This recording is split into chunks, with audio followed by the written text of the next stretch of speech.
Hi, I'm Tiffany. I never thought I'd be responsible for 10 kids before I even finished college, but that's exactly what happened when my mom married Dale last year. The wedding was lovely. Mom in her cream dress, Dale in his navy suit, and me pretending that I was thrilled about becoming the unofficial nanny to his army of children. Tiff, honey, can you help Jessica with her homework? Mom called from the kitchen where she was scrolling through her phone, not cooking dinner like she'd promised. Dale and I are going out tonight, and I need you to watch the kids. I set my textbook down, the page open to the chapter I needed to read for tomorrow's exam. Mom, I told you I have a huge test in the morning. I can't babysit tonight. Mom lowered her phone, her perfectly manicured nails tapping against the screen. It's just for a few hours. We haven't had a date night in weeks. You had one 3 days ago, I said, trying to keep my voice even. And I ended up making dinner for everyone then, too. My younger sister Zoe looked up from where she was sketching at the dining table. At 16, she was the only biological sibling I had, and the only one who truly understood what was happening in this house. Mom, that's true. Tiffany had to make spaghetti for everyone while trying to write her paper. Mom's smile tightened.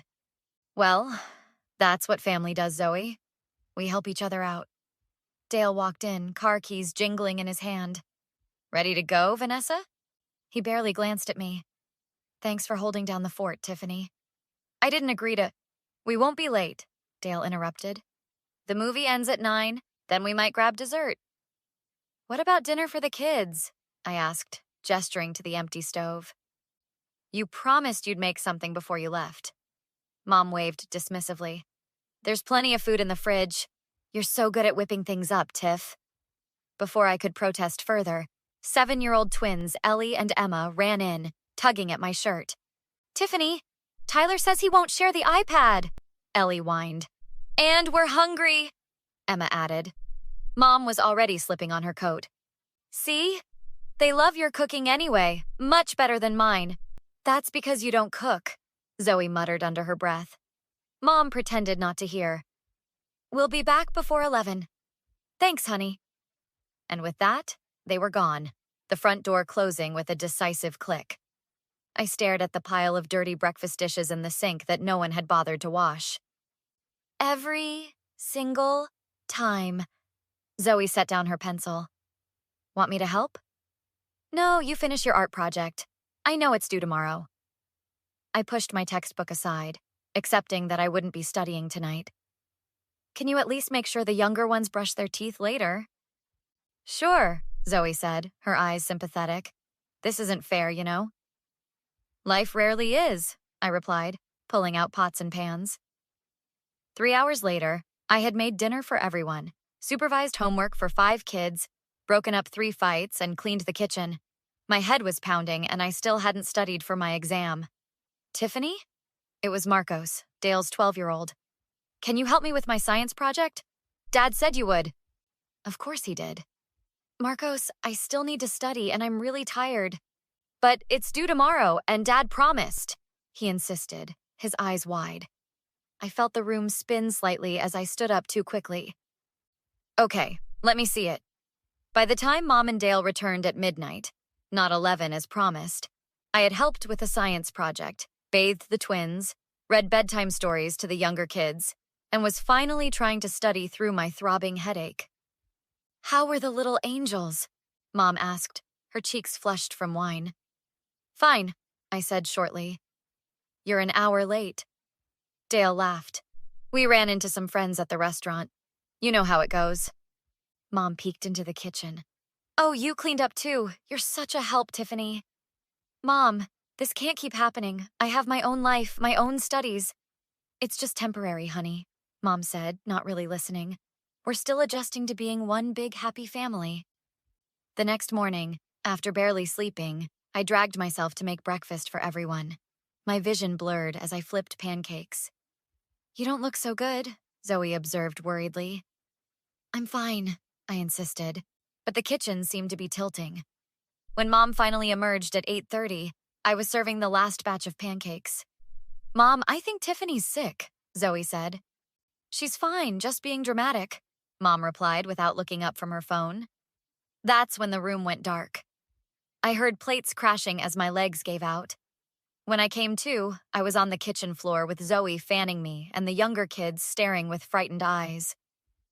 "Oh my God, she actually fainted," I heard Tyler say. And then I heard it, Mom's laugh. "Always so theatrical, Tiffany. Get up, you're scaring the kids." I looked up to see her still scrolling through her phone, a small smile playing on her lips as if my collapse was an amusing inconvenience. Something inside me snapped as clearly as the plate that had shattered on the floor beside me. "This isn't funny, Mom," Zoe snapped, helping me to a chair. "She literally passed out." Mom finally looked up, annoyance crossing her face. "She's fine, right, Tiff?" I could barely speak, my hands shaking as I gripped the table edge. "No, I'm not fine." Dale walked in, buttoning his shirt for work. "What's all the commotion?" "Tiffany collapsed," Marcos explained, his voice hushed. "She just fell." Dale frowned. "Did you eat something bad?" "She hasn't eaten anything," Zoe interjected. "She's been cooking for everyone else." "I need to go to my exam," I mumbled, trying to stand. "You can't even walk straight," Zoe protested. Dale checked his watch. "I've got meetings all day. Vanessa, can you handle this?" Mom sighed dramatically. "I have my hair appointment at 10. Tiffany, can you pull yourself together? The twins need to get to school." The room fell silent. Even the youngest kids seemed to understand the callousness of her response. "I'm calling Dr. Martinez," Zoe declared, grabbing her phone. "Don't be ridiculous," Mom scoffed. "She's just tired." "I'm calling him," Zoe insisted. "And then I'm calling Aunt Claire." Mom's expression changed instantly. "Why would you call my sister?" "Because someone in this family needs to care that Tiffany collapsed from exhaustion," Zoe shot back. 2 hours later, I was sitting in Dr. Martinez's office while he reviewed my vitals. "Extreme exhaustion," he confirmed, looking concerned. "Your blood pressure is low. You're dehydrated. And when was the last time you had a full night's sleep?" "I don't remember," I admitted. Aunt Claire, who had arrived at our house 30 minutes after Zoe's call, sat beside me. "This stops now, Tiffany. You're not a housekeeper or a nanny." "Mom says it's temporary," I murmured. "Your mother has been taking advantage of you?" Aunt Claire said firmly. "I've watched it happen since Dale moved in with his kids." "They need help," I said weakly, the excuse sounding hollow even to my own ears. "So they should hire help," Dr. Martinez interjected. "Not work their daughter to collapse. I'm writing you a medical note. No household responsibilities for at least 2 weeks." "But who will—" "Not your problem," Aunt Claire interrupted. "You're coming to stay with me while you recover." When we returned home to pack my things, Mom was waiting, arms crossed. "This is completely unnecessary. Dr. Martinez always overreacts." "He said she could have seriously hurt herself when she fell," Aunt Claire responded. "Your daughter is suffering from exhaustion, Vanessa." "We all get tired," Mom dismissed. "That's life in a big family." "Funny how you and Dale never seem tired enough to miss your date nights," Zoe remarked. Mom's eyes narrowed. "Watch your tone, young lady." "I've been talking to Dad," Zoe continued, undeterred. "He says I can come live with him if things don't change here." "You've been talking to your father behind my back?" Mom's voice rose. "Someone has to look out for us," Zoe replied, "since you stopped doing it." While they argued, I quietly packed a bag. Marcos appeared in my doorway, his expression troubled. "Are you really leaving?" he asked. I nodded. "Just for a little while. I need to rest." "I'm sorry," he said quietly. "Dad told me to always ask you for help because you never say no." His honesty stunned me. "He said that?" Marcos nodded. "He says you're the responsible one, so we should go to you instead of bothering him and Vanessa." The 12-year-old's candid admission was like a bucket of cold water. They weren't just taking advantage of me. They were deliberately directing the children to do so. "It's not your fault," I told him. "But things are going to change around here." When I came downstairs with my bag, Dale had returned home, his face thunderous.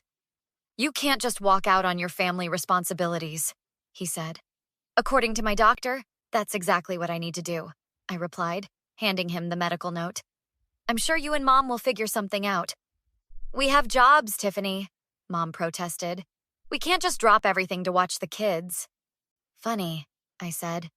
That's exactly what you've expected me to do with my education. After a week at Aunt Claire's, the difference in my physical and mental health was stark. I'd made up my missed exam, caught up on sleep, and formulated a plan with Claire's help.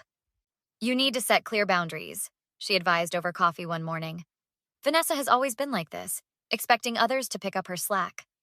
She wasn't this bad before Dale, I said. She at least made dinner sometimes. Your mother adapts to whoever she's with, Claire explained. Right now, she's playing happy trophy wife to a man who doesn't want to parent his own children. I checked my phone to find 15 missed calls from Mom and a series of increasingly desperate texts. The latest read, "We need you home now. The house is a disaster and the twins won't listen to anyone but you." They're falling apart without you, Claire observed. That should tell you something. That I've been enabling them, I admitted. I just never wanted the kids to suffer. The children aren't your responsibility, Tiff. They're Dale's. When I finally returned home for a family meeting I'd requested, the house was in disarray. Dishes were piled in the sink, laundry overflowed from baskets, and the younger kids looked like they hadn't had proper baths in days. Mom rushed to hug me. Thank goodness you're back. Everything has been chaos. I stepped away from her embrace. I'm not back, Mom. I'm here for the meeting I asked for. Dale emerged from his home office, looking irritated. Tiffany, this little vacation of yours has put an enormous strain on the family. It wasn't a vacation, I said calmly. It was doctor-ordered recovery from collapse due to exhaustion. Well, whatever it was, it's caused significant problems, he continued. We've had to reschedule client meetings, cancel social engagements. Hire a housekeeper? I interrupted. Find a babysitter? Cook meals for your own children? His face reddened. Now listen here. No, you listen, I said, my voice steady. I've prepared something for both of you to read. I handed them each a folder containing a detailed account of the past 6 months. Every night I'd cooked, cleaned, and cared for the children while they went out. Every missed class and study session. Every promise broken. What is this? Mom asked, flipping through the pages.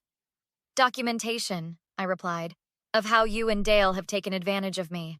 Notice I've calculated the hours I've worked, over 40 hours a week of childcare and housekeeping, and the fair market value of those services.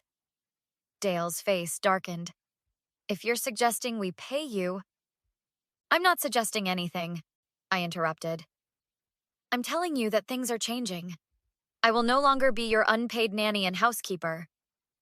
Tiffany, you're overreacting, Mom said, her tone placating.